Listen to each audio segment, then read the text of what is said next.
You have the war scythe, which is a curved blade on the end of the pole that looks almost like a sword stuck on the end of a spear.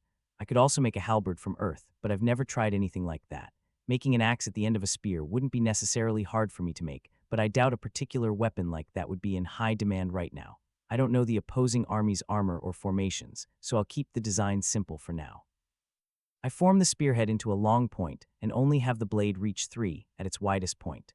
I heat up the pole part of the spear again, and this time I add in grooving to improve the grip.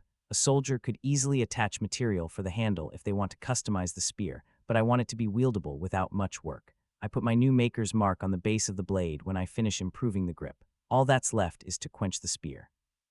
Heating up something so long and quenching it presents its own problems. I have to constantly move the spear around so that everything heats up evenly. Using all my mana skills, I force all the fire mana out of the tip of the spear. I could mana quench an item in only 2 seconds before, but with my new levels and extract mana, I was able to reduce that time to only 3/4 of a second.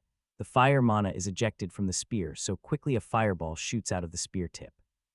The fireball is a mass of fire mana in my sense mana skill. The fireball only travels 1.5 feet before the mana disperses into the surrounding space. Could I cast fire magic safely if I only gathered fire mana without mixing it with anything else? I'll have to try that out during one of my off days. I file the magic idea away for now. I still have 3 more spears to make. I have 4 spears laid out before me. 2 shorter spears next to 2 of the longer ones laid out for me to inspect them one last time. I can't see any flaws on their outsides, and my mana sense can't spot any micro fractures inside them either. I'll set one of each aside for the village and sell the other 2 to Curvin. I clean up a little around my station and prepare for sharpening the spears. I glance up at the sky as I sharpen the first spear. The sun is nowhere to be found. The black clouds stretch from one side of the horizon to the other. I miss the days I could check the weather on my phone. I wonder if there's a spell for that. I can see the first raindrops in the distance. I reactivate my mana skin before the rain reaches us. Sitting on one of the stone benches, I start sharpening my work. Take that nature, mana skin wins again. In between spears, I look over at Master. Even in the rain, he's still laying on his bench. Wet clothes apparently aren't a problem for someone close to level 90. It's a good thing I straightened up before I started sharpening. Cleaning in the rain is annoying. Aren't you going to go inside, Master? I don't take my eyes off of the spear tip. I'm fine. The snow is worse than this. One time I managed to fall asleep out here during the winter, and I woke up with a foot of snow covering everything but my mouth. Apparently, I snore loud enough that the snow can't block my face.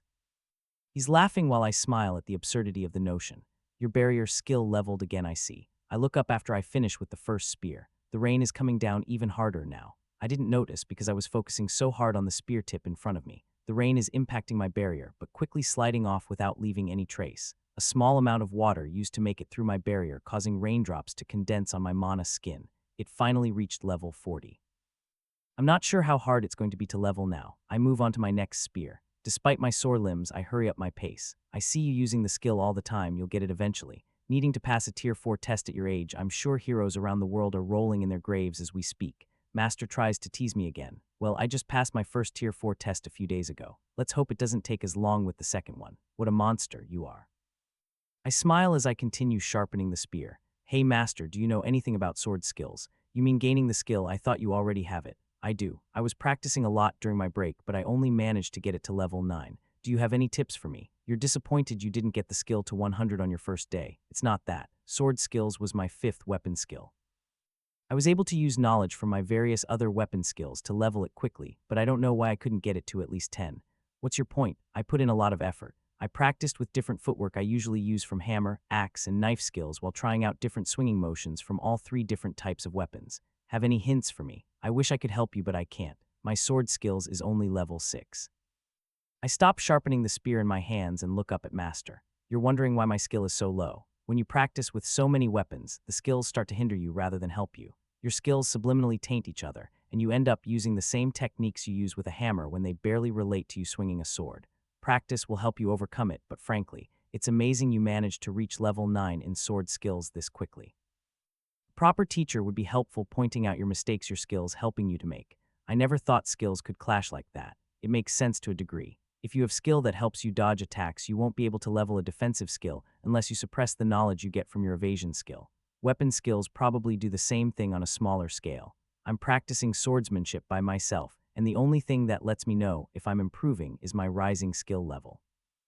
Do you think Camden could give me some pointers? He might be able to spar with you at least. That might help me a little. I focus back on my work, trying to not be sidetracked with my growing to-do list. There's so much I need to practice I don't know when I'll ever be able to take some time off. A small chuckle escapes me. In my past life, I never felt any real motivation for anything, and now I have too much I want to do. Master Dell and my family were right, I need a day off.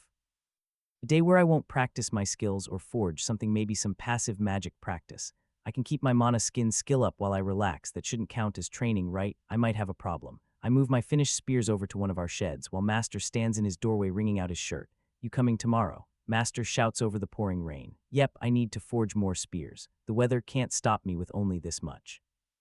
I gather the pieces of my grill along with a shovel and a leather bag filled with the crushed stone for my concrete mixture. I'm easily carrying 200 pounds in my arms and back. A month ago, this would be difficult for me and something I would never willingly do in the rain. Boom, the heavens open up with a beautiful light show. The first few fall storms always give off amazing displays of lightning. The storms are high up in the sky, and the lightning rarely touches the ground around here. I glance at the big pieces of steel in my arms. Maybe I shouldn't tempt nature to prove me wrong. See you tomorrow, Master. I make my way out of Dell's clearing. The trees stretching above me provide me with a small umbrella effect. The rain pools on the branches and leaves, turning each tree into its own unique waterfall. The trees of this world are amazing, and not just for their crafting uses. It may be fall, but the trees only shed their weakest leaves before it starts snowing.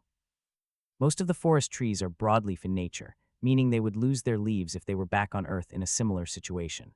Again, I think the presence of mana makes the trees more resilient than their otherworldly counterparts. I reach the village proper, but I choose to take the long way home and loop around the village, staying a few feet inside the forest. Most people are probably inside their homes already, but I don't want to chance people seeing my mana skin skill. We have a month of rain heading our way before the 4 months of winter take hold. The rain signals that half of the year is almost over. Crack, I stop in place and turn around when I hear a branch snap in the distance. I push my mana sense out in the direction I heard the noise originate from. A human silhouette is approaching me. I can't see the fine details of the person, but I watch it purposely step on a branch in front of it. Whoever they are, they're alerting me to their approaching on purpose. I'm about to deactivate my mana skin when I realize the mana I'm sensing is a familiar one. Ronald appears through the trees like a specter in a green rain poncho. The only sound he makes is from his footsteps. He must be heading home from one of his farther hunting trips. He probably noticed me long before I noticed him. I am curious why he's alone though. Evening, Ronald. I nod my head to him. As usual, he only responds with his own head nod in return. Are you heading home? You care to walk with me? I don't wait for his response as I continue my walk home. He takes a position to my left and follows beside me. A silence falls between us, but before I can ask him another question, he speaks quietly, visiting Camden. He must be answering my previous question. Going to turn yourself in for entering the forest by yourself. I try to tease the man. He doesn't even look at me when he responds with, you too. I almost stumble when he seamlessly redirects my question back at me. I'm the only one who can see the chameleon spiders. What's your excuse? Headman's orders. Camden sent you out here on your own. Why? Camden seemed serious when he told the village the new rules regarding our buddy system. I don't think he would break his own rules. If someone saw Ronald in the woods by himself, it could outrage the hunters who spoke out against his rules. Delivering message to village. It takes me a minute to decipher his meaning. I can only guess the headman wanted him to take an urgent message to our closest sister village. We're the village furthest in the forest, but the closest village to us isn't that much farther from the mana-rich parts of the woods. A message delivered by our best hunter would show how serious our warning is. The village is even farther from the spiders than we are, so it makes sense only one person was required to go. Did he send other hunters to the farther villages? Ronald nods his head in confirmation. The headman isn't taking any risks. He's spreading word to the other villages, even if the spiders will probably never make it that far. Thinking about the siders. Would you like a new bow? I offer my silent companion. He turns his head and I can barely notice his questioning look. His facial tics are hard to spot on his straight face. I need money, so I thought I'd offer you the best bow I can make in exchange for the chameleon spider materials. I'll also throw in some arrows to sweeten the deal. I make my offer, hoping my trading skill is working overtime. His eyes bore into me and I feel like a rabbit staring up at a wolf, even though we're close to being the same height. I might have to throw something else in to sweeten the deal. Fine.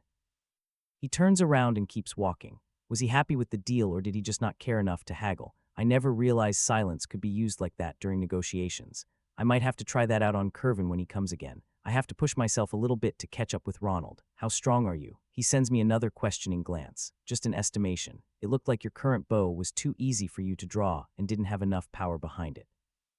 I want to make you something better suited towards your stats. I plan on putting the same amount of effort I did on my sword into making Ronald a new bow. I have an idea, but I'm not sure if it will work with my materials. 160. I'm surprised by the number he gives me. He's stronger than me. I won't question his stat allocation, but judging by what I've seen during the goblin extermination, he has an even higher dexterity stat. I see my house in the distance.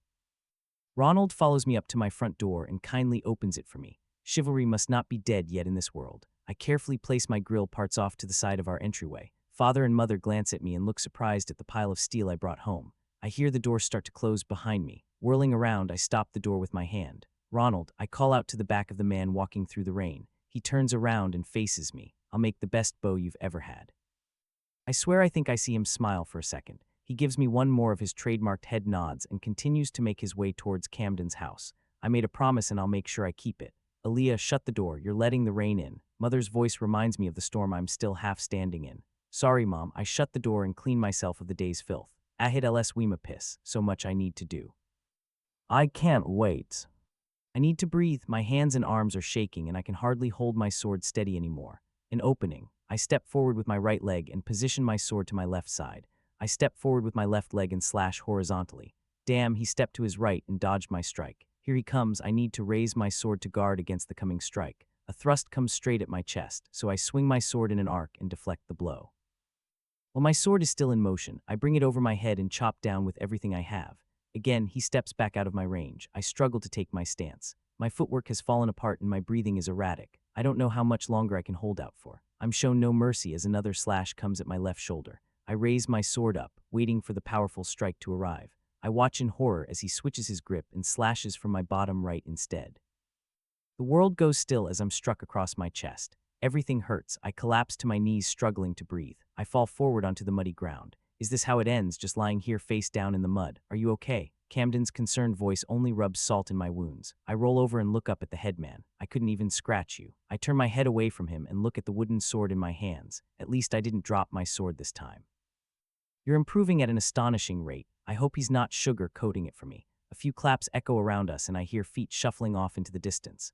Are they gone? I ask Camden. Yes, they're gone now. Camden moves over to the rock we have our waterskins resting on. He brings me my water as he chugs his own. Can you blame them? They're worried about the chameleon spiders, and watching us spar eases their fears. And I'm sure watching their young hero grow doesn't stop people from coming either. I shoot Camden a glare. He knows I hate to be called that. I'm not a hero, I'm a blacksmith. I give him a challenging look. You're both in the eyes of most of the villagers. I've even heard the hunters talk about your amazing skill. Skill that's rich. I can't even touch you during our sparring sessions, and I've been coming to you for a week now. After Dell warned me about needing a teacher, I asked Camden to give me a few pointers the next day. I visit the back of the headman's house every morning after my run with my mother and have a quick lesson with Camden. On my days off, like today, I spend more time training with him, and we have ourselves a sparring match to test where I'm currently at. This is only our second time sparring with one another. I might not look it, but I used to have a passion for weapons as a child. He waves his wooden sword around with a smile on his face. I needed to blow off some of my excess energy after studying under my father all day, and weapons were my way to release my accumulated stress. My father even hired a tutor for me 1 year to better improve my skills. He stretches his body and I hear a popping noise. This reminds me of my younger days training with Master Grells. He was a retired soldier from the trade wars years ago. Camden takes a deep breath. Looking back on my life like this reminds me how old I am now. Not too old to beat me. He smiles at me, maybe for a few more months. At the rate your skills increase in your level. I narrow my eyes at him and he winks at me. I'll run out of things to teach you quickly. I look at my wooden sword and frown. You say that, but I was hoping to have my sword skills at a higher level for the mission tomorrow. Everyone is praying to the gods that the three of you don't have a reason to draw your weapons tomorrow. I doubt we'll be that lucky, but I can't say that to him. The headman is still dealing with the fallout from the goblin subjugation, and he received multiple responses from neighboring villages asking what we plan to do about the magic beasts like it's our fault that they're here. Are you done for today? The headman looks down at me. Not just yet. I stand up. I still feel like practicing a little more. All right, I'm going inside to check on the ladies. I chuckle at the worried look on his face. After Mother and I run in the morning, she walks with me to the headman's house. While Camden teaches me, Mother and Miss Downs have tea and chat about gods know what. Before Camden disappears around his house, I call out to him. When his master and Ronald stopping by, Camden turns around. I ask Nicholas to stop by their homes before we started training. They should be here soon. After that, he disappears out of my sight. I need to get back to my practice. I swing my wooden sword around with one hand. I carved the wooden sword to match the same dimensions as my katana, but the weight isn't the same. I move over to the rock we rested our water skins on and set my wooden sword down. I pick up my magic sword that's resting against the rock. I attach the scabbard to my belt and adjust it until it feels right. It's important I practice swinging my real sword. I use my wooden sword to spar or practice striking trees, but I always practice my form with my real sword. I get into my ready position. My left hand is holding the top of my scabbard, and I use my thumb to lift my sword an inch out of its sheath. I place my left hand on the hilt of my sword and picture a horned hob running at me. Once the imaginary goblin enters my striking range, I draw. The phantom goblin splits horizontally in two and disappears before me. I turn around and face the next goblin, who's running at me wielding a knife. I adjust my stance and bring my sword into my chest. I make sure my grip is okay before I thrust my sword into the head of the charging goblin. Another is approaching from the left. I need to. The imaginary goblin pauses as I look down at my feet. I'm back in the stance I would use for swinging my axe. I messed up again. I take my drawing stance again and freeze when I see a couple of villagers staring right at me. I can't believe it took me so long to notice them. I was hoping to finish my training after the main group left. This spot doesn't do me any favors either. It's better for Camden to stay close to his house, so I've done most of my sword practice here. The first day I didn't even notice anyone watching me, but by the time the second day rolled around, more than a dozen villagers were waiting to watch my practice with the headman. The whole village looks at me differently these days. I'm no longer the little rabbit running around the village. Now I hear whispers of Hob Slayer every time I walk through the village and while I practice. Sometimes it's hard to tell if people revere me or fear me. People who seemed indifferent to me before the goblin extermination now bow their heads to me or refuse to look me in the eyes. I'm sad that I lost a good portion of my privacy, but I don't regret my participation during the extermination. Maybe I should consider this another form of training. I need to get used to using my skills in front of people. Well, most of them anyways. I still keep my magic skills under wraps. I prepare to draw my sword again. In one quick motion, my blade slices the air. I step forward and do an overhead chop. My arms strain to stop the blade before it touches the ground. Camden told me it's considered a sin for a swordsman to drop their blade or let it touch the ground. After all my hard work making it, the disappointment I would feel failing to hold up my sword would only be multiplied. I bring my sword back up and prepare for another strike. Miss Aaliyah, I stop before I can swing my sword again. Looking over, I see Nicholas walking towards me. Afternoon, Nicholas. I greet Camden's son. I follow Nicholas around his house and wait for him to lead me inside. Do you mind if I clean up before we go further? I ask my chaperone, please. He easily gives me permission to use my magic. Ahid ls Wimapis. The magic quickly goes to work removing the dirt, mud, and sweat covering my body. The rain has become an everyday occurrence, making everything messy, and I can't use Mana skin in front of the villagers when I'm practicing swordsmanship. Feeling refreshed, I follow Nicholas into the drawing room. Mother and Surette are sitting next to each other chatting, while Master Dell and Camden are silently sitting across from them. Ronald is standing off to the side with his usual straight expression. Sorry to keep you all waiting. I address the room as I take an open seat. I'm glad everyone could make it. I'd also like to thank Miss Sylvia for joining us. Camden looks like he's trying to force a smile when he addresses Mother. We can now discuss the three of you scouting the forest tomorrow. Do we really need to have a meeting like this? I can't help but question the headman. We go out and see if the chameleon spiders are moving closer to the village. The three of us already know what we're doing. I see a tired look come across Camden's face. I'm very much aware the three of you can handle yourselves. The problem is the village is terrified right now. Everyone keeps asking me whether the forest is safe or not, and I don't have a definitive answer for them. The whole village is looking towards us for answers, and I'm sure a crowd will form for your departure tomorrow. This may seem like a trivial thing to you, but the three of you are now the guardians of our village. This meeting is to make sure the three of you are prepared for your departure, in the sense you'll reassure whatever crowd forms tomorrow that everything is okay. Camden looks seriously at the three of us. You want Master to brandish his magic pickaxe and for me to wield my new sword so everyone sees how strong we are. Is that right? I tentatively ask. Please, we need people to know we can defend the village. Camden pauses and brings his hands together under his chin, looking nervous. If possible, could you slay another spider? Mother and Surette look accusingly at Camden. I was under the impression this was merely a scouting mission. You want them to risk their lives just so you can prove a point to the village. Mother looks chillingly at Camden. I'm not happy about it either, okay? I have no intention of forcing them to do anything. I was merely asking them if it was possible. Mother, Camden, Nicholas, and Surette look between the three of us. I was hoping to hunt another one. I speak out amongst the silence. If it's okay with you guys, I want some more of that delicious meat, and selling more materials is a huge bonus. Dell and Ronald nod at my suggestion. That's great. Camden looks ready to jump for joy. Hold on a second. Mother interjects and looks at me. Will it be dangerous? Her eyes meet mine. Everything I've gone through with Mother the last couple of weeks plays through my head. I can't lie to her again. It will be dangerous. The beasts are strong and we can't be sure everything will work out for us like last time. Mother frowns at me and I see everyone else looking worried. We know the spider's weakness and I promise we won't do anything crazy. If it looks like we can't defeat the creature, quickly we'll retreat. We share a moment of silence between the two of us before Mother lets out a sigh. Okay, I'm surprised how easily she relents. As long as you promise to be careful. Excellent, we're all in agreement then. Camden ruins the mood. I don't agree. Mother's frosty words make the headman flinch. I'm merely supporting my daughter with her decision. If I hear people trying to persuade her to do something stupid, I'll make sure she sees reason. Mother's eyes narrow at the headman. Of course, Camden shakily responds, "You're truly an excellent mother." He wisely stops talking. Don't mess with a mother, Karhu. Everyone is silent after that little argument between the two of them. I look around at everyone and notice the large warped parcel sitting next to Master. You brought it, Master. I motion towards the wrapped package. I figured it would be a good time to give it to him. Master moves the hide-wrapped package onto the small table in front of us and slides it in my direction. What's that, sweetie? Mother scooches closer to me and looks curiously at the large wrapped bundle. Something amazing. Ronald, come over here, please. The silent man moves closer to our group.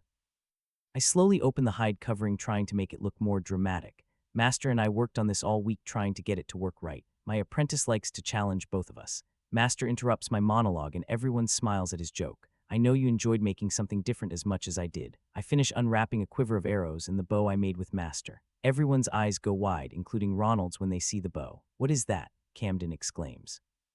I've never seen a bow like that before. It's a recurve bow made with some new materials. I carefully hoist the bow up so everyone can see it. Even time I see it, I'm amazed we managed to pull off making this thing. What metal is that? Nicholas looks amazed at the shiny silvery metal laying in front of me. Let me explain what we did. I carefully set the heavy bow back on the table. This beast weighs 30 pounds.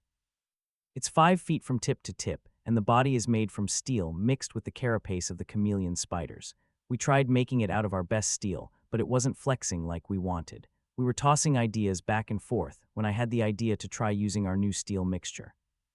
The steel is mixed with the spider's armor, and after 4 tries, we got the composition right. It's strong enough you can slam it up against a tree, but still flexible enough to retain its shape after it's subjected to the force of shooting the arrows. Mother and Surette are still gushing about the beautiful polished silver design on the body, while the men are more interested in the technical aspects. The string was also woven from the sinew we recovered from the chameleon spider. I lift the bow back up and move to draw the bowstring. It barely moves for me. To draw the bow, you need 140 strength. Master had to be the one to string this monster because I don't have the stats to do it. The force this thing launches an arrow at is incredible. I set the bow back down again and reach for the quiver of arrows I brought with it. Your average arrows can't handle the force the bow exerts, so I made you some new arrows to go along with your new bow. I pull one of the 20 arrows out of the quiver. The shaft of the arrows I made are also made from the spider steel, but we used different proportions of carapace in the mixture to make it stronger so it can endure the force when you release your shot. I hand the arrow over to Ronald so he can inspect it. He holds the arrow up to his eye, examining the straightness of the shaft. I made sure each was perfectly straight. Ronald nods at my claim. If you look at the arrow tip, you'll see the true magic of it. The arrowhead is designed to help the arrow twist not only through the air, but also when it hits its target. The broadhead arrow has a single beveled design, making the edges slant on both sides. When the arrow strikes something, it rotates into the wound and penetrates deep, causing a bigger wound. I call it a helix arrowhead. 1. Ronald examines the arrowhead and moves his finger closer to the blade. Try spinning the arrowhead to the left. Ronald looks confused but follows my directions. His surprised expression when the arrowhead unscrews from the shaft is worth all the work we did to make that possible. Each arrow and shaft has its own fittings that allow you to swap them out. If you need more shafts, I can make them separately, or if you want a new arrowhead, you can change them out depending on what you're doing. The fletching is again made from the carapace of the chameleon spiders. The fins are made from sculpted carapace that we melted in the fire. It took us a long time to get the fletching shape just right. I eagerly await his thoughts on the arrow. Good arrow, he says as he reattaches the arrowhead. A pressure I wasn't aware I was feeling is lifted with his 2 words. I made sure to take my time and sharpen each arrow to the point they'll cut any soft surface with ease. The bottom of the quiver has hide in it, so you'll need to replace it once a year, but it will protect the arrows when you place them in. I'll make more arrows for you later. I hope 20 will be enough for now. Ronald bends over and picks up his new bow. It's fine, you did an amazing job. This is the most amazing bow I've ever seen. All of us are staring at Ronald. He's too busy examining the bow, and I don't think he realizes how much he just said. Master and I worked really hard on it. I'm happy you're happy. I smile as Ronald takes his stance and nocks his arrow. His arms are tense as he slowly draws the bow, bringing his fingers up to his face. He slowly releases the tension on his string and sets the arrow back into his new quiver. Back on Earth, a bow like this could be made, but it would be impractical. I wish I had a way to measure how fast this bow can release an arrow. I just hope it's enough to harm the chameleon spiders we'll be hunting tomorrow. Now each of us has a cool weapon to show off tomorrow morning. Dell and I smile at each other, and I can see Ronald smirking down at his bow. We both went out of our comfort zones to make this weapon. I had to learn multiple new things about customizing a bow for someone. I asked Ronald for his strength stat, but it wasn't until we started to make it. I was told I need to get his draw length. Draw length is how far back the bowstring will be pulled back to fire the bow. The draw length also played a huge part in the arrows I had to make. Having arrows exactly long enough to be fully drawn without the arrowhead touching the arrow rest was something I never thought of before this build. I'm sure a bowyer could make something better, but we did the best with the materials we were most accustomed to. Does anyone have anything else to say before we adjourn for the day? Camden looks around the room. I was wondering if you can do me a favor now that you mention it, I asked the headman. Name it and I'll do whatever I can to help. That's more exciting than I was expecting. Nothing too big. I was wondering if you can convince Curvin to wait for my return if he shows up while we're gone. Let him know I have a lot of business for him. I'm sure he'll be excited to await your return, Camden assures me. He'll want to get his hands on your magic beast materials. You would have to be a horrible merchant to pass over such an opportunity. That said, don't take too long to return, sweetie. Mother leans over and puts her hand on top of mine. Wouldn't dream of it, Mother. All right, spiders, watch out. Round 2 starts tomorrow. Thankfully, there were no speeches when we gathered the next morning. The three of us walk into the forest with our weapons drawn. None of us want to look back at the faces watching us fade into the trees. When Camden said that there would be a crowd when we departed, I imagined a dozen or so people like during my sparring sessions, not half the village. We gathered in front of the headman's house and slowly made our way over to the tip of the fields. The closer we made it to the trees, the more the group following us increased. Even the rain that began to fall didn't deter the crowd from following us. We're going hunting for a spider, not a dragon. The three of us are side by side as we move deeper in. I look behind us and scan our surroundings for anyone who decided to follow us.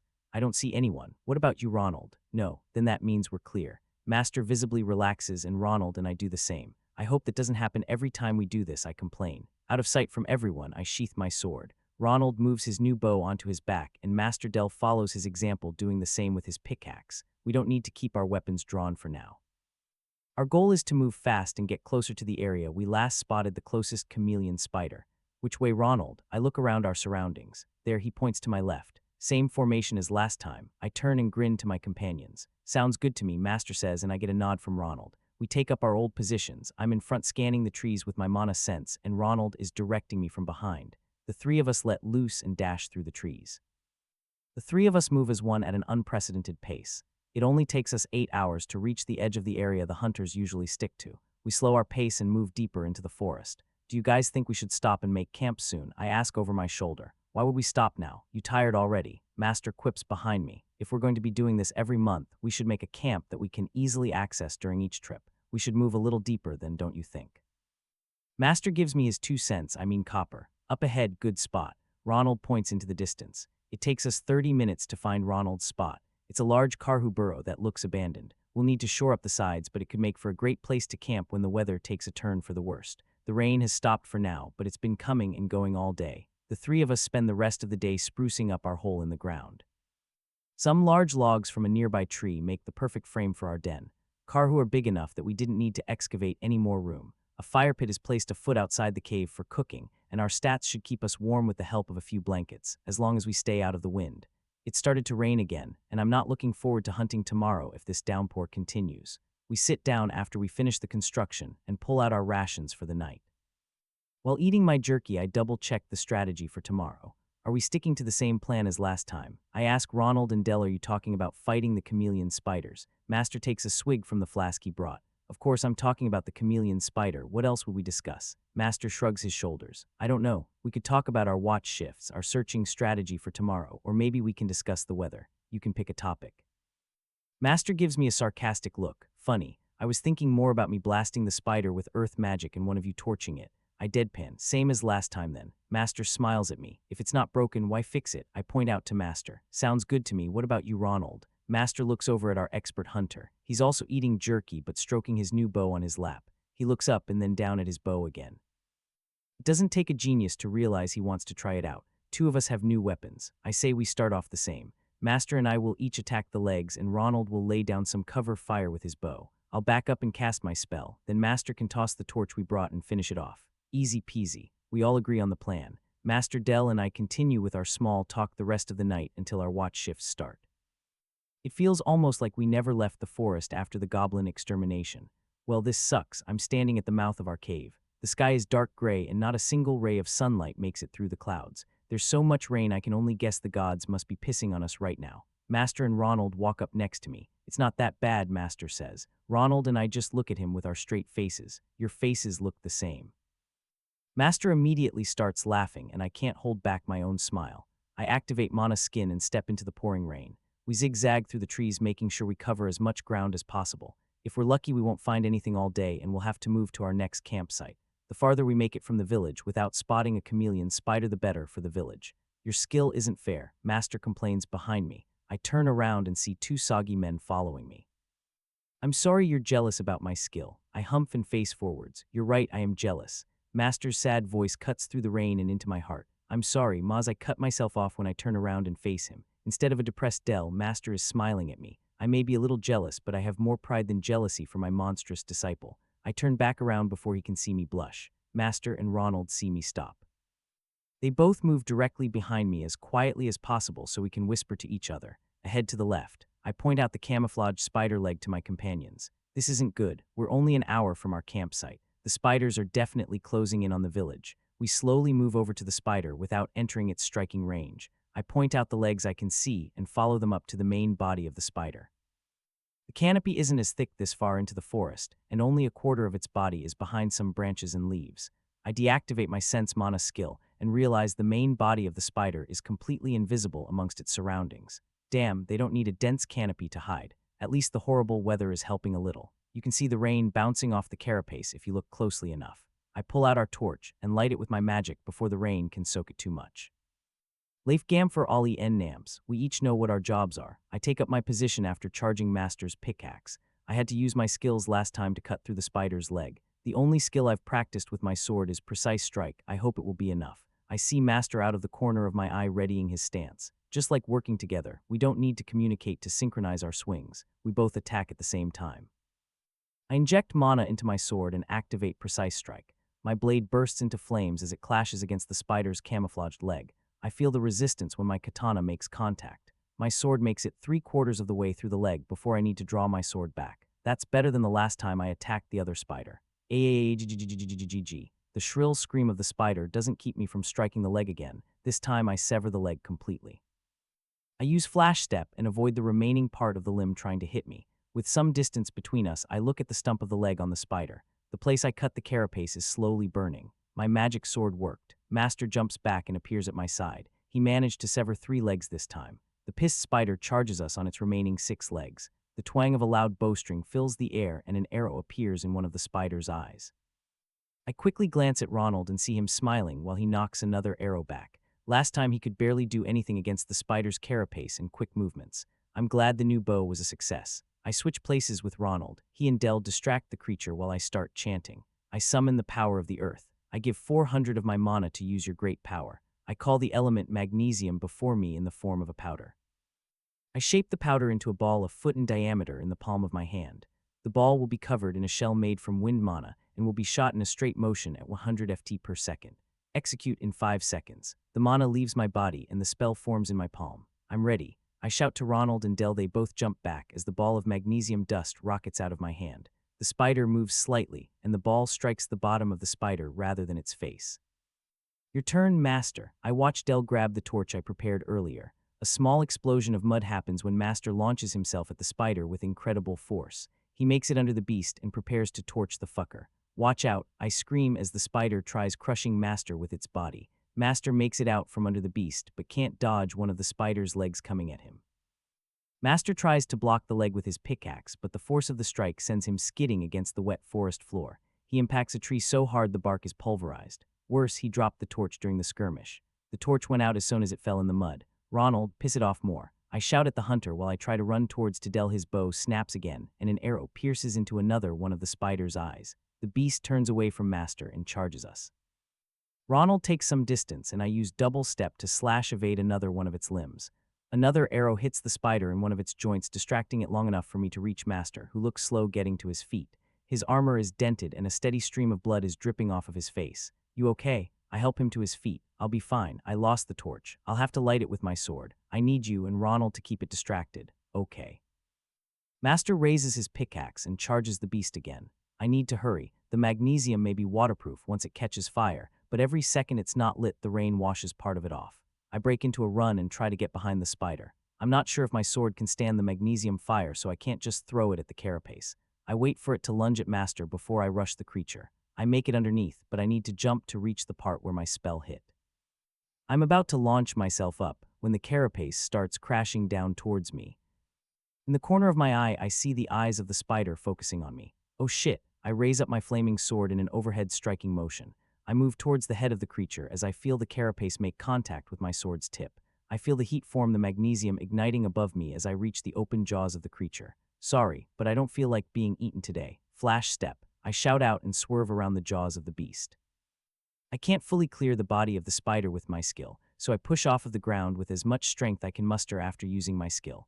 I momentarily fly through the air before I hit the muddy ground. I curl into a ball and skid around on the forest floor, feeling my mana skin being ripped away in chunks. Master grabs me and pulls me away from the flailing spider. The cries of the burning beast are muffled by the heavy rainfall. Sparks dance across the carapace as water comes in contact with the magnesium.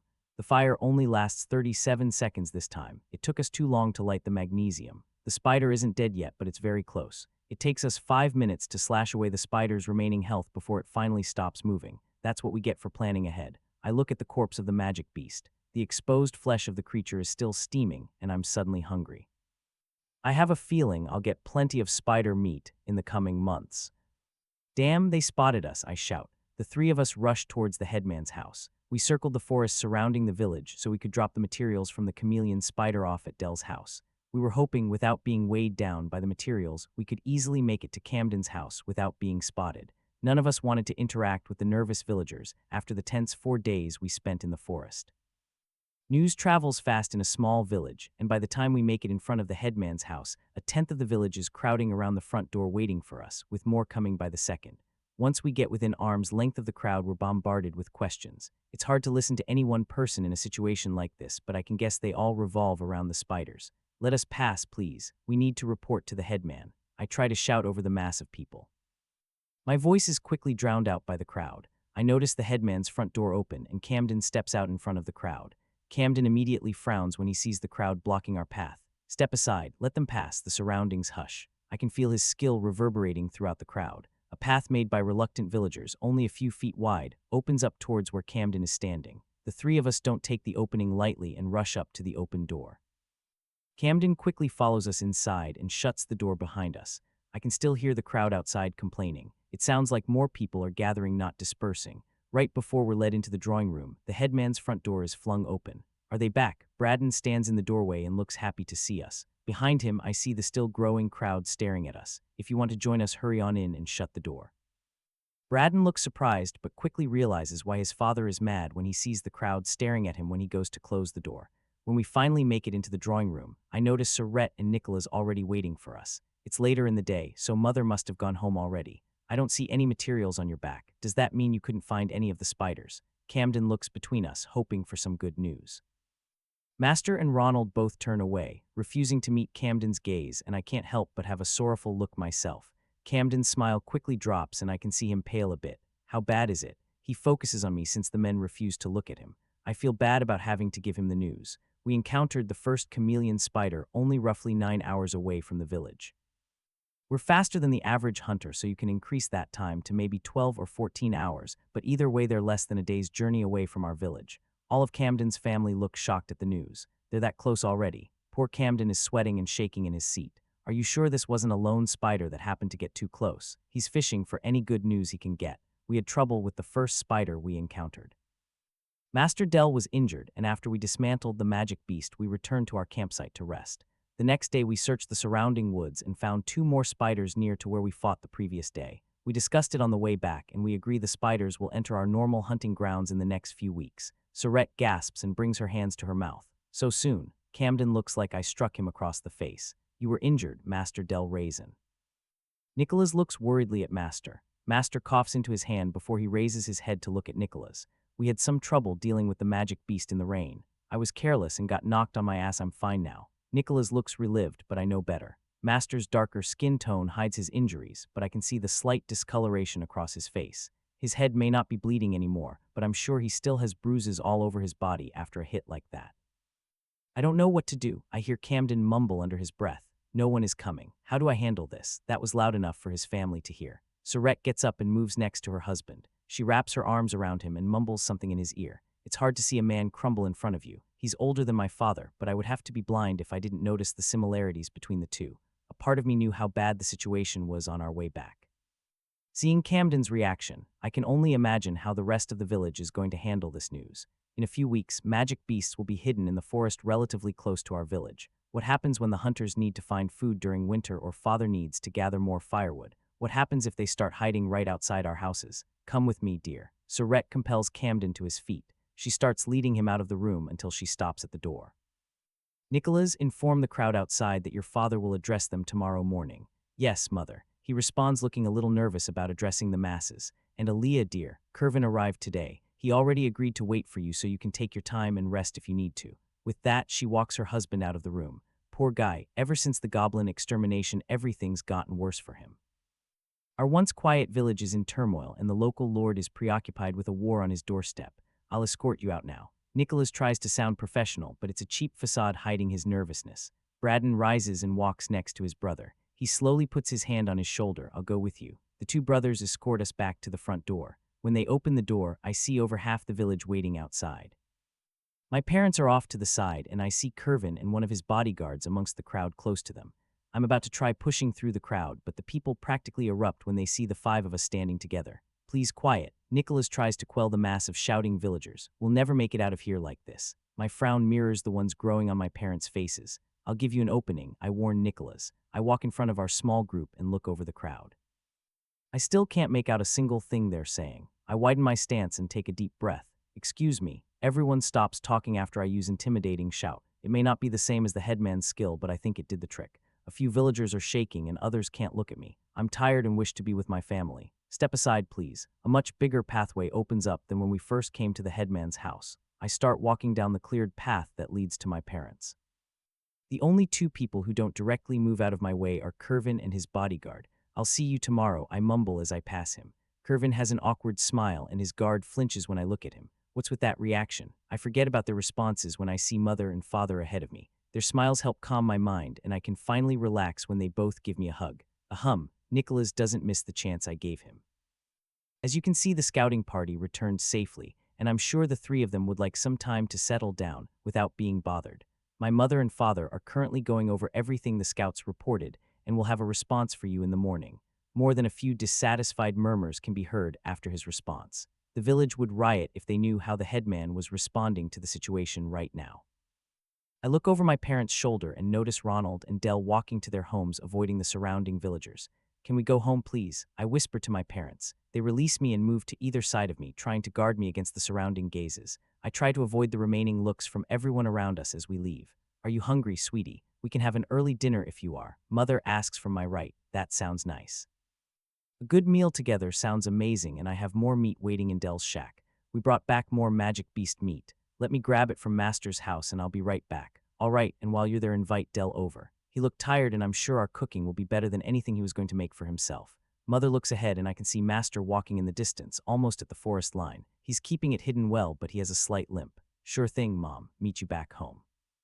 I activate double step and rush after Master. Sounds nice. I have to meet with Kervin tomorrow, but a few days of rest after that wouldn't hurt me either. Some time set aside for light magic training sounds nice right now. Master gives me a flat look. What? I question him. I was thinking we have two different ideas on the concept of relaxing.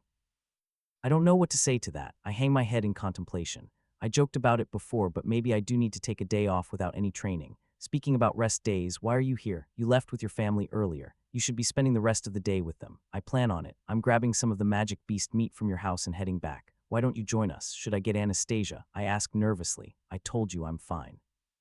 Besides, someone at Anastasia's level wouldn't have enough mana to heal me. People with a high vitality can take more damage and heal faster than others with a lower vitality, and be able to function with higher degree of injury, but when they receive aid through a healer or alchemical solution, it needs to be significantly stronger depending on the injured person's vitality.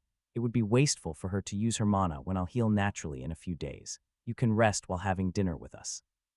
Mother will be sad if you refuse her offer. I bring out the big guns. Your mother was it. I nod to Master. Please tell your mother I apologize for my absence. I stumble when I hear his words. We walk in silence all the way back to Master's house. He doesn't even say anything while I gather the meat I need for dinner.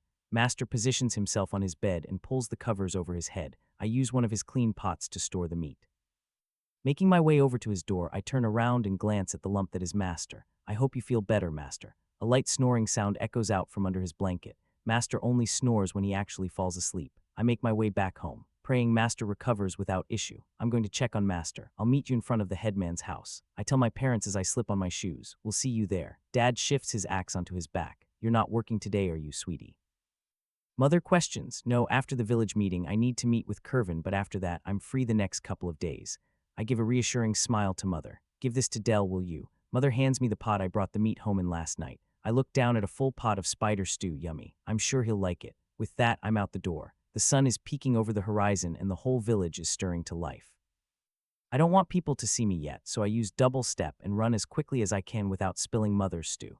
I'm feeling better after a good night's rest, and I hope Dell feels the same. We weren't told we need to be present during this meeting, meaning Master Dell and Ronald will probably choose to stay home.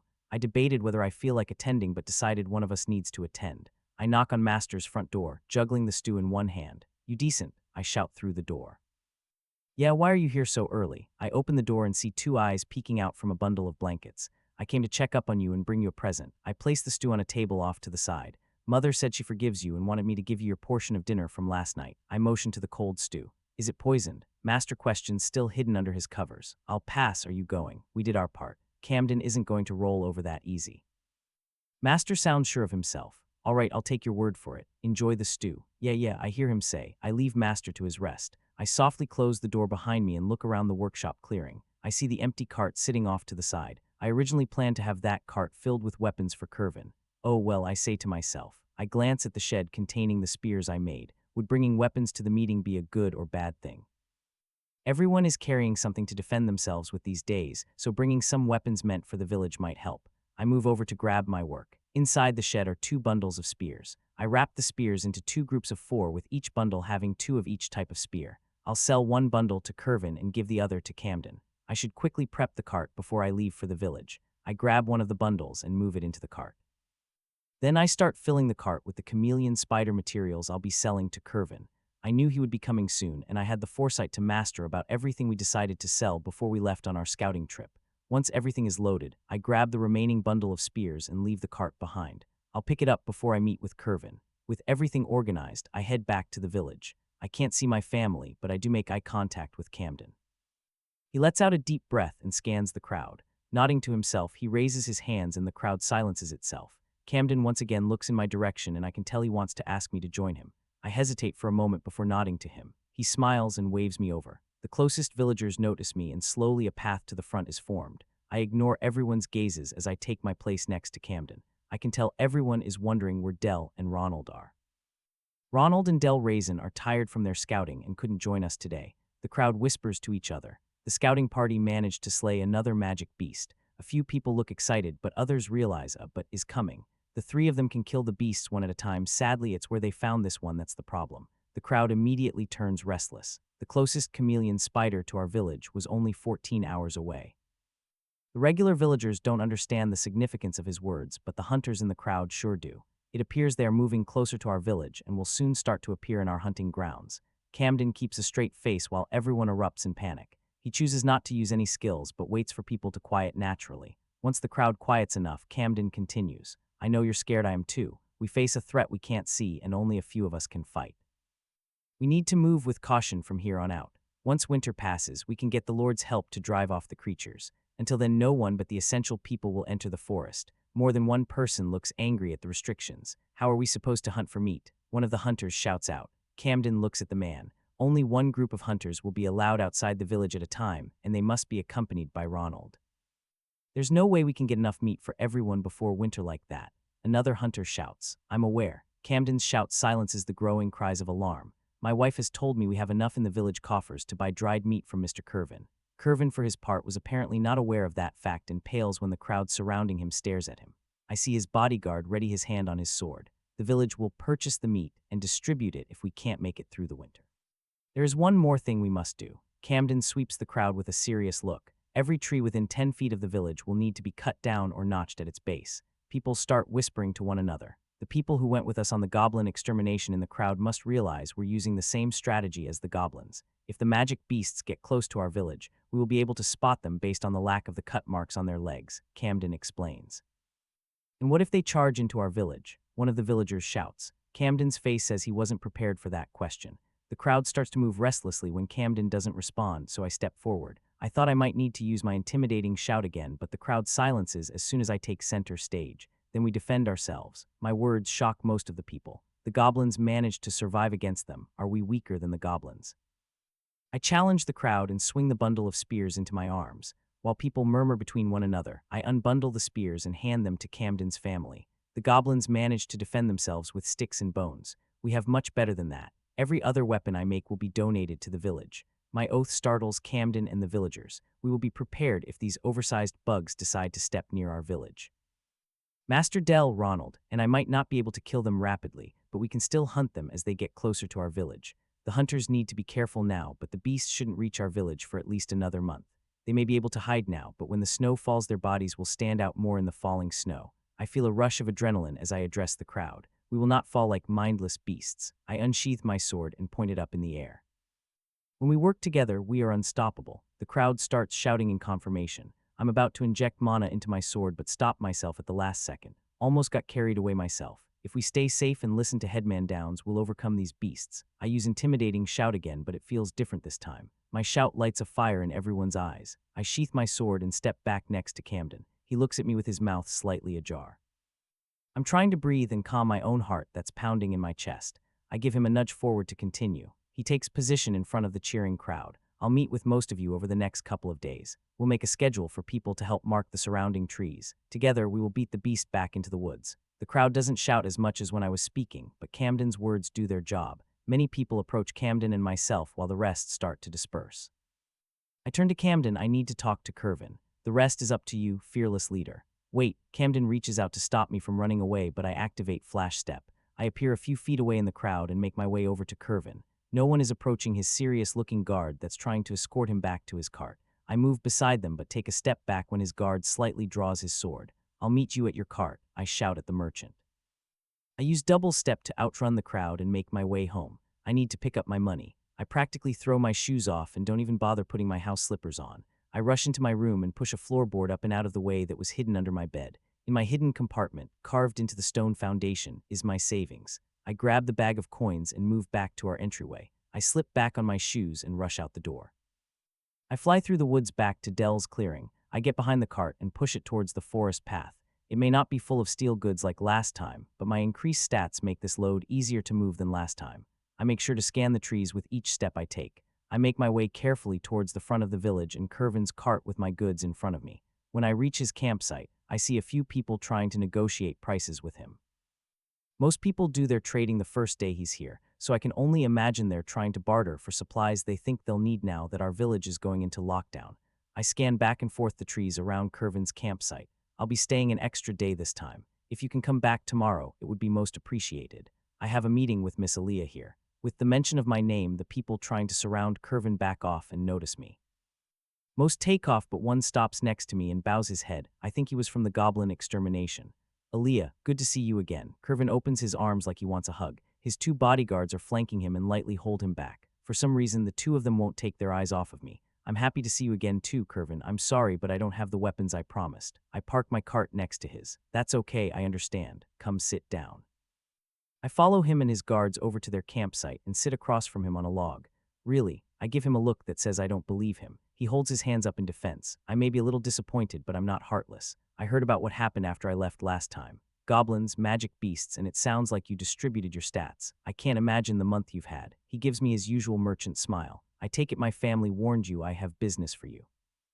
Is that why you're so happy? I narrow my eyes and he flinches away from me. Are you okay? I quickly ask. I'm fine. He adjusts himself. And to answer your question, I was told about your materials already. He turns his head and licks his lips at my cart. You have some good business coming your way. He stops eyeballing my cart and turns back to me. I'm being insensitive, aren't I? Your village has gone through a lot, and here I am staring at your materials. He moves a pot at his side next to his campfire. How have you been? A lot has happened. I almost died. I look up at the dark clouds moving across the sky. But you didn't. You managed to slay a horned hob. I look back at Curvin. You catch up fast. I take it people are talking about me. A merchant thrives off of the knowledge he has on his clientele. Yesterday, people told me about your strength and bravery. Then of course I hear you helped slay not one but two magic beasts. I'm sitting in front of a hero. He chuckles to himself. I frown and his two guards tense up. What's their problem today? I prefer if you don't call me that. Curvin stops smiling. I'll keep that in mind. He pulls out two wooden cups and pours me a hot cup of tea. Shall we move on to business? I take the cup offered to me and down the whole thing at once. The tea helps to fire me up, of course. I hand him back the empty cup. The four of us stand up and I lead them over to my cart. I reach in and unbind the spears. I grab one of each and carefully hand the longer one over to Curvin first. He looks over the spear and stops when he sees my maker's mark. You reach level 50 in blacksmithing. I choose to smile without saying anything. We trade spears and he examines the smaller one. He looks slightly impressed. Can I see the magic beast materials? He looks at my cart like he wishes he had X-ray vision. I place the spears against my cart and withdraw a piece of carapace. I hand it to Curvin and he examines the material. Do you have anything other than the shell? I point at the 3 jars in the cart. We couldn't harvest any materials from the first spider we killed, but the one we killed a few days ago had a few organs intact. We managed to harvest 5 eyes from the beast in the first jar. The second contains what we think is a part of the lungs. The third should be a heart. We also recovered 5 fangs from the beasts. You don't sound very confident describing the materials. Do I look like a biologist? I challenge him. A what? He looks confused. Sorry, I meant an alchemist. Killing the beasts is hard and we don't have the luxury to avoid their organs. If you can make a profit on them, let us know and maybe we'll have a chance to harvest them in the future. Unknown monster parts are tricky to deal with. Curvin folds his arms in front of me. I recognize the challenge. Our skills activate and the fun begins. Don't give me that. Everyone knows there's always a market for magic beast materials. I'll give them to you for a gold piece. Gold, were you struck in the head by the goblins? There's no way I'll make a profit on that. 60 silver. Master and I already tested the materials and its wind attribute. We can use them if you don't care enough to give me a decent offer, 90 silver coins. Maybe you should keep them. If I can't make money on them, I don't want them. I'll give you 75 silver for the lot of them. Word will get out about our materials in the spring. I can wait until your successor comes and trade with him. I want 80 silver for the magic beast parts. Our skills are clashing and I can feel mine being dominated like usual. Strangely enough, though, his skills aren't making me want to agree. Is mental resistance helping me? Curvin notices my unwillingness to settle on a price and looks confused. His gaze moves over to my spears. What about your spears? The normal 25 bronze enough for you. That was for my previous work. These are all metal instead of a wooden pole. These are meant for higher-leveled people like soldiers. I want 2 silver apiece for them. That's 8 times higher than last month. I'll go up to 85 bronze for each. His skills crush mine, but I don't let his skill influence my decision. I need 1.5 silver for them. That's fair and you know it. I continue to challenge his prices. We stare back and forth. Curvin starts trembling before he sucks in a breath of air. Fine, 85 silver for everything. He reluctantly says, that's good with me. I stick out my hand. He takes my hand and snickers. You got a lot better. Care to see the ores I brought for you?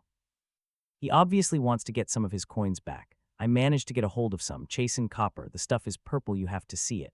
He looks back at me with astonished eyes. Since when do you not want magic rocks? I reach to my side and feel the bag holding my savings. I do want magic materials, very specific ones. Oh, you want to place an order. What do you have in mind? He looks at me querulously. I need 5 ounces of mithril. It needs to be as pure as I can get. Curvin's eyes almost pop out of his head when he hears my request. You want magic silver. Do you have any idea what that costs? He's looking at me like I grew another head. That's not all. I need a small magic gem that has a low elemental affinity, preferably wind if you can find one. Now you're making fun of me. Do you think I can bring you samples of materials like that? I would need to call in all my favors in Silverherd just to see their magic gems, and you want me to bring them here. I unstring my coin purse and hand it to him. Curvin opens it and looks inside. What's this? My entire savings from trading with you these last few years. Including what we agreed on for the cart of materials, it should be around 2.5 gold. Can you bring me something with that? Curvin looks shocked. You're paying me up front. I know what I'm asking for is a lot. Can you help me? You trust me with this much money. Yes, I answer without even a pause. Can you do it? He stands in front of me staring at the coins in deep thought. Finally, he looks back up. I get a 10 finder's fee. Make sure you have enough weapons to cover it when I get back. It takes a moment for me to realize what he said. You'll take your cut later, I hesitantly ask, just this once. When I stop spinning him and put him down, I notice his guards have their swords drawn.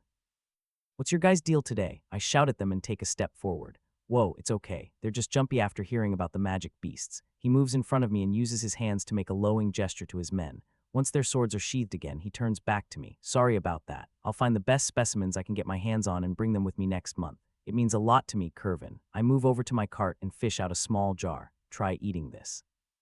I hand him the jar. What's this? That's some of the meat we harvested from the chameleon spider we just hunted. It tastes delicious and there should be enough here for the three of you. I know what you're going to say, but trust me and try it. You can find me tomorrow if you want to buy some more for the road. I'm sure I will, he says sarcastically. All right, let's empty my cart. My family is expecting me. Before I can start pulling everything out, Curvin stops me. Let my men do it. You can help me finish the tea, sir. I pause when I hear one of his bodyguards call out to Curvin. He looks worried about something. It's fine. You owe Aaliyah an apology. Empty the cart for her, I'll be fine. Curvin grabs my arm and drags me back to their campfire. He pours me another cup of tea and I figure I'll check my stats while I'm waiting for my cart. I reached level 61 and gained a new skill. Shout of Valor, probably won't use it often. I got 19,702 XP for making the spears and helping with Ronald's bow. I got a decent amount of experience for killing the spider. I wonder if I'll earn close to the same amount of experience every time we kill one. My merchant skills also shot up like crazy after I disregarded Curvin's skills. I'll have to distribute my stat points when I get home. A huge smile comes to my face. Curvin's point of view, watching Aaliyah smile at a blank space makes the hair on the back of my neck stand on end. She must have gained some levels after whatever she did to my skills. I was able to lessen her skills against me, but it seemed like she completely ignored mine. She's obviously stronger since I saw her last, but she couldn't have heavily invested in her mind stat as well, did she? I've known how amazing she was since she first came to trade with me. Her rate of growth is staggering, but I can barely recognize her since I saw her last month. Behind her smile, I can see the weight of battle and a look that resembles the same one Lurt and Reba have. Speaking of which, I glance over at the two. They're rushing to empty Aaliyah's cart, but both of them are taking turns keeping an eye on me. I haven't had a chance to ask them about the young woman sitting in front of me. Aaliyah's eyes refocus. She must have finished looking at her stats. Would you like some more tea? I offer her the kettle. Don't mention it. Judging by your grin, you must have leveled a few skills. I try to pry some info out of her. I need to know all I can about what skills she used on me. A few want to renegotiate our prices. I feel like a beast is looking at me when she smiles and offers to renegotiate. I'll wait until next time. I look over her shoulder and see Lurt and Reba dashing back to my side. Looks like your cart is empty. I notice she's holding her hand out for me. I slowly rise and move to shake her hand. Lurt and Reba reach my side as our grips lock into place. Her once smooth hands are grittier now. She doesn't put too much force into the shake, but her hands guide mine in a precise motion. If I tried to shift my hand at all, I probably wouldn't be able to move one of her fingers. See you next month. She offers me one last smile and moves over to her cart. She effortlessly pushes it off into the distance. That's another thing that changed in only a month. Lurt and Reba relax a few minutes after she vanishes out of sight. How bad was it? I ask my faithful bodyguards. Reba steps closer to me. She's extremely dangerous. Oh, that's surprising. Can you guess her level? I ask him. High 50s, maybe even 60. I pale when I hear him. That's impossible. She's only 15. I can't help but disagree with Reba. Then again, he's rarely wrong. Her mana has expanded a great deal alongside her physical stats.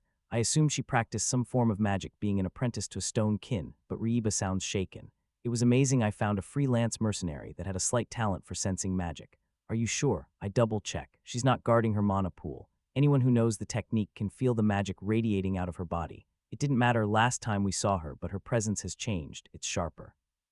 She's actively looking for threats around her, and judging by her stance, she was ready to draw her blade.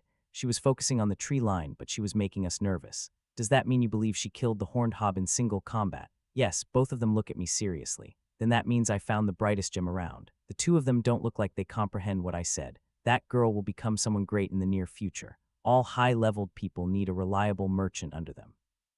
Is that why you agreed to get her the materials? Lurt asks. Exactly. If she or her master need materials like that, they must be doing something special with them. That girl will make me rich, so neither of you better ever draw your swords on her again. Do I make myself clear? Sir. They smile while I sit back and drink the rest of my tea. This village is turning out to be the greatest boon I've ever had. A rising star, villagers clamoring for food, and a headman who will be asking for bigger deliveries. The only downside is I'll need to downplay this at headquarters. Aaliyah's threat wasn't too far off the mark. If one of the senior merchants catch wind of this, I'll be booted from this route. There's no way I'll give up the opportunity before me. I'll be an executive in the Silver Herd Trading Company soon enough. Focus, I feel my mana envelop my body. Mana skin activates, and I focus my senses on how it conveys the mana to perfectly cover my frame. Mana skin has been stuck at level 40 for 3 weeks now, and I need it to reach the next level. I've tried compressing the barrier mana skin makes, but the barrier only weakens after I compress it a certain degree. I took today off to give myself the extra time needed to pass the test. Things have been hectic over these last 3 weeks, and my magic training has sadly been reduced to almost nothing. 6 days ago, the first chameleon spider was spotted by Ronald's hunting group. It took the spiders slightly longer to reach our hunting grounds than we originally thought, but they showed up nonetheless. We slew the beast the next day, but we saw signs that others weren't far behind the first one. The village has been scrambling to cut down as many trees as possible since Camden laid out his plans to defend the village. The villagers got behind the idea, and even now we have an alternating team of people cutting down as many of the surrounding trees as they can.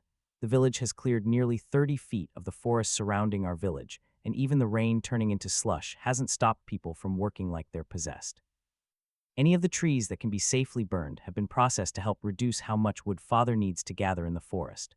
With his free time, Father has been spearheading the deforestation project and only goes into the forest once a week with me. The fields have been prepped for winter, leaving the farmers open to help remove the many stumps surrounding our village. They're focusing near the fields, that way when this disaster finally passes, they can expand the workable farmland. With the village working so hard, Master and I have been swamped with work. We needed to forge nearly 20 axes to help with the tree felling, and we've been sharpening axes every day. My average day in Master's forge starts with us sharpening as many as 5 axes before we get to any real forging. Ronald even commissioned another 2 bows for Hake and Arash. Ronald brought the 2 men over to Dell's after they went hunting with him and witnessed his new bow in action. Neither could afford the price I insisted on. Our small village works mostly through barter, but everyone has a few coins stashed somewhere. I wanted 5 silver, and that was with a huge discount. I would normally give them the bows and have them slowly pay me back, but our current predicament has made things difficult. I have maybe 2 weeks before Kervin comes back with the materials I ordered. The mithril and magic gem are the main components Master needs to forge me an engraving pen. I'm confident I can cover his broker fee by the time he gets back, but I still need to order magic tools so I can study their runes. I was set to turn them away when Ronald offered up his share of future chameleon spider hunts to cover the cost of their bows. I don't know why he would pay for them, but I couldn't turn down a request from Ronald. Customizing 2 bows took up a lot of Dell's and my time. When we started making the bows, the spiders weren't yet spotted in our hunting grounds, meaning we were working off of good faith instead of the promise of payment. And of course, once we finished Arash and Hake's bows, Braden came to us with a request of his own. Thankfully, he had the coin from his family. I had to change my schedule to accommodate the influx of work. I spend 6 days with Master forging bows, spears, and everyday items like nails for the village every week. The last day I spend helping Father to gather wood in the forest and spending time with Mother. Master has been complaining about his lack of sleep as of late. He leaves the forging to me while he mines and smelts the huge amount of steel we need. If that wasn't enough for us to do, we had to hunt the spider that was spotted close to the village when it showed up. We stuck with the same tactics as the last 2 times, but instead of using a torch to light the magnesium, Ronald prepared an arrow that we could light on fire. The arrow was ruined, but it proved much safer for us to use. The last 5 days the hunting group has come across 2 more spiders hidden in the woods. The falling snow has helped outline the creatures, preventing any casualties so far. It's become more apparent the beasts are spreading out. Each day the hunters find less and less game in the woods. Rumors are spreading through the village that the hunters spend their days following tracks only for them to suddenly disappear, leaving behind a few drops of blood and nothing else. The snow is starting to stick on the ground, and everything is only going to continue to get harder. I'm thinking too much. I need to start practicing. Tomorrow we'll be busy. We need to hunt down another spider. The beast was spotted only an hour away from our village and must be dealt with before it gets any closer. To prepare for tomorrow, I decided to take today off, well, not a full day off. I haven't had a chance to pass the mana skin test, and it's arguably one of my most important skills. Mana skin is my most important skill in battle. I may use the skill every day, but that's not enough for it to reach the next level. I talked to my parents and Master Dell, warning them that I plan to spend the day meditating. Master jumped at the opportunity for a break while my parents were sad. I wasn't doing the same. They know how busy I am, and though they don't like it, they understand why I can't take more time off. Even now, I can't settle down. If I keep worrying about everything I need to do, I won't be able to focus on the task at hand. I get up from my bed and prop my window open. The fresh, cold air invigorates me. I move back to my bed and try to relax my body, adjusting my breathing as my body slowly relaxes. Looking around my room, I focus on sensing my mana and the mana surrounding me. My room lights up around me as I concentrate on my sense mana skill. I'm used to seeing mana, but the finer, more intricate currents the mana moves and only become visible when I focus on them. I watch the wind-attuned mana gently drift through my open window and mix with the stagnant wind mana surrounding me. The small amount of fire mana shrinks away as the wind carries the cold in from outside. I inspect my floor and watch the slow-moving mana inside the stone react in its own way to the new wind mana. The fire mana around the room is swept away as it emigrates from my furniture. Watching the heat being sucked out of the room is oddly relaxing. I move my gaze down towards myself and notice a small amount of fire mana leaking from my exposed skin. As the mana trickles away, I feel the bite of the cold around me. I try to use mana manipulation to keep the heat from leaving my body, but the notes of fire mana are too small and too resistant with my current skill level to have any effect. I close my eyes and check my mana pool. The mana inside my body is practically bursting at the seams. My mana pool is fully charged and working on purifying the mana I absorbed from my surroundings. Keeping my mana pool full and forcing my body to purify the excess mana I absorbed has slightly increased the growth rate of my magic stat. I activate Mana Skin, but instead of using mana manipulation to help the barrier form, I use the skill to slow its activation. The skill tries to pull my mana out of my skin, so I use Extract Mana at the same time pulling it back in. The two skills fight each other over my mana. I slowly reduce the pull of Extract Mana and watch the barrier. In slow motion, mana bubbles out of my skin and merges together to make a barrier. While the barrier forms, I compress it like I usually do. Even with my extra concentration, I can't reduce the barrier any further than normal. If I pump more mana into the skill, I can make the barrier bigger, but it will cost me exponentially more mana without a noticeable increase in barrier strength. I've been contemplating this problem for the last few weeks, and I think I have an idea on how I can improve the skill.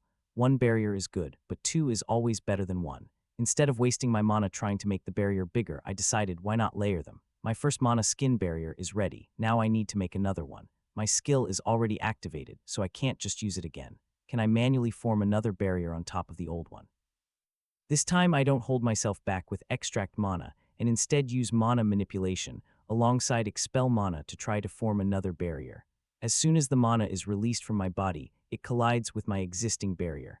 I try to make a gap in the barrier for the mana to move through, but my skill refuses to comply with me.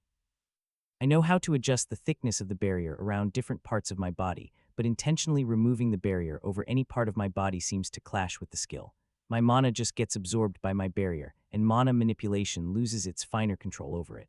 I'll have to start over, I mumble to myself. After all my mana is safely absorbed, I refocus on my skill. If my mana won't pass through my skill neatly to form another barrier on top of my first one, then I'll have to form another one along the bottom of it instead. I activate Mana Skin again, but I use mana manipulation to push the barrier off of my skin while it's forming. The barrier takes longer to stabilize, but I successfully form the barrier half an inch off of my skin. The mana bubble looks funny around me, and I'm reminded of a good witch from a classic movie. I wonder if I can fly somehow with this. Probably not, and I don't want to chance a bunch of munchkins worshipping me either. I have the first barrier up, now I need to manually make the second one below it. My skills activate, and I carefully sculpt my mana into a new barrier covering my skin. The barrier neatly fills in the gap I left behind. Did that do it? I pull up the skill. Mana Skin LV 4099. Why didn't it work? I focus back on my barriers, trying to figure out what is wrong. I don't see anything wrong with them. The outer barrier is strong and looks exactly like my usual barrier, only farther from my skin. The second barrier is nestled between the first barrier and my skin, and they aren't merging together. I slowly swing my legs over my bed and move to grab my knife. I need to test the strength of the overlapping barriers. I push up from my bed and almost face plant onto the floor. My hands quickly move in front of me, bracing myself before I hit the floor. My hands covered in the barriers slide off of the stone floor, leaving me sprawled out like a starfish. My limbs seem to have little traction while covered in my new barriers. What's going on? I turn my head and look at my feet. I move my leg to try and stand up, but my eyes go wide when I see what happens. The outer barrier isn't in sync with my movements. The inner barrier is conforming to my body, but the outer one is lagging at least 2 seconds behind. I move at a snail's pace and prop my body up with my hands. If I move too fast, I'll lose my grip on the floor. I watch the barriers carefully and realize I can't change the thickness of the outer barrier. I usually reduce the barrier below my feet as small as I can make it, so it doesn't interfere with my walking. My new barriers are keeping me suspended an inch off of the ground and not responding properly to my movements. It takes me 5 minutes to stand up and I wobble with each movement. My first step almost has me back on the ground. I slowly inch my way over to my nightstand and move to pick up my dagger. Again, my new barriers make the task more tedious. The barriers around my hand make it so my fingers can't properly grasp the handle. Luckily, the blade is still sheathed. Using both of my hands in a cupping motion, I carry the dagger back to my bed. I slip again when I try to get on top of my bed. When I pushed off with one of my legs, I tumbled to the side. My hands naturally went out to grasp something, but the barriers prevented me from grabbing my bed to break my fall. My dagger went flying and is the only thing that made it on top of my bed. It takes another 7 minutes this time for me to make it to my feet. I look down at my bed and try to picture how I'm going to do this. To hell with this. I decide to let gravity do the work. I let my body fall forward and plop face down on my bed. It would be so much easier if I could just disperse my skill and try again once I'm situated, but I'm not sure if I'll be able to make the barriers exactly the same again. Like a snake, I slither into position before I sit up. I look down at my sheathed dagger and frown. This is going to take forever. Moving like a sloth, I manage to unsheath my dagger and hold it in a reverse grip.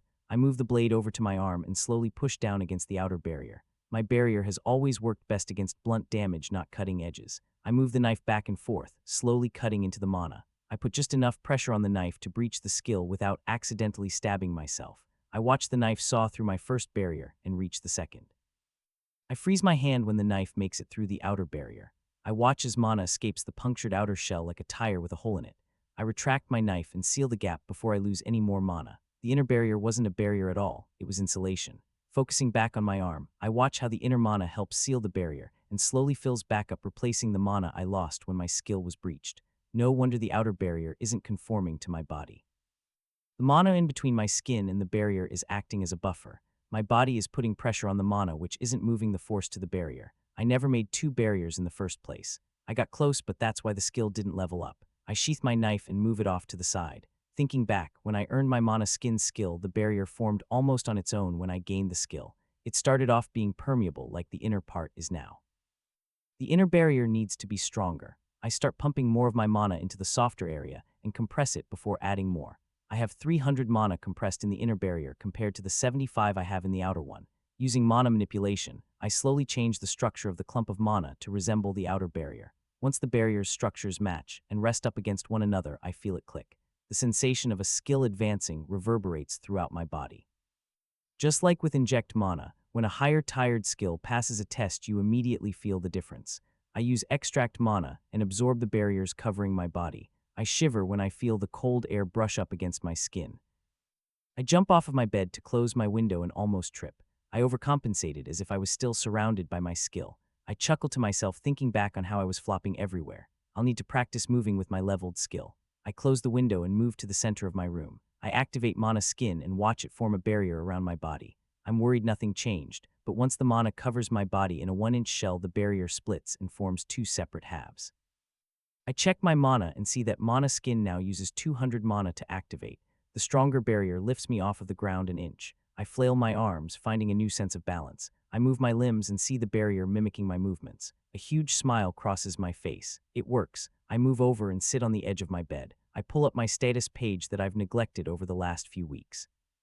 It's becoming abundantly clear that though my lower tired skills play the most part in my everyday life, but it's my tier 4 and 5 skills that give the most experience these days. I also used to consider my gains from fighting the chameleon spiders as a huge bonus, but when compared to my crafting, it's almost a moot point now. I earn around a 1000 exp for each spear I make, and 36 of them gave me over half my crafting experience. I earned approximately 3300 exp for my part in each of the bows. Master did the finer details, so I'm assuming he earned much more experience than me. I'm close to level 62 and 2 more of my skills reached their first test. I have a feeling mental resistance will be the hardest skill I've ever had to raise, and most likely I won't be able to pass the test until Sense Soul finally reaches level 30. The time I can spend in my previous memories is expanding, but I still can't choose which memories I relive. I hate to say it, but 70 of my previous life would be considered boring to anyone watching. Hammer skills has been leveling slower ever since I started focusing on swordsmanship. I'll have to ask Dell if he has any idea on how I can pass its first test. I need more free time. I rise and stretch my limbs, getting a better feel for my stronger mana skin. I go from complaining about a boring past life to not having enough time in a single day for everything I need to do. Glancing at my closed window,